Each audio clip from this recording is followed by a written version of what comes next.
Hi friends, आज मी तुम्हाला छानशी सोपी स्नॅक्स रेसिपी दाखवते आहे।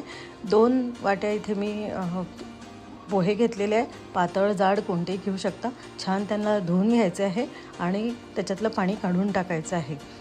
त्यानंतर ज्या बाउलने आपण मोजलं आहे त्यातलीच 1 वाटी रवा घेतलेला आहे, म्हणजे 1 बाउल रवा घेतलेला आहे। छानसा हातानेच मिक्स करून घेऊया, छान मिक्स होतं आहे। 1 बाउल मी दही घेतलेला आहे, थोडेसे चिली फ्लेक्स टाकते आहे, मीठ टाकते आहे आणि बारीक चिरलेला आता याच्यात कोथिंबीर टाकूया।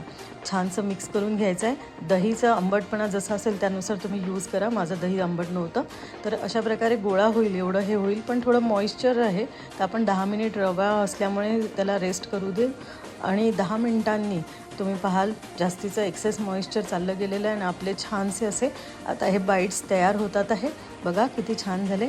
तर मी हे सगळे बाईट्स किंवा कटलेट म्हणूया हे तयार करून घेतलेले आहे। छान दिसतात आहे ना। आता मी एका कढईमध्ये पाणी गरम करायला ठेवलेलं आहे आणि त्याच्यात आपण हे कटलेट्स जे आहे ते वाफवून घ्यायचे आहे। बघा त्या प्लेटला पहिलेच तेलाने ग्रीस केलेलं आहे आणि हे सगळे कटलेट आपण 10 ते 15 मिनिट वाफवून घेऊया। त्यानंतर ते थोडेसे थंड होऊ द्यायचे आहे बरं का। तर आता हे 10 मिनिट मी वाफवून घेते आहे। बघा असे झालेले आहे, वाफवलेले। एका पॅनमध्ये मी तेल घेतलं आहे, त्याच्यात मोहरी टाकलेली आहे, जिरं टाकलेलं आहे आणि आता थोडंसं हिंग टाकते आहे।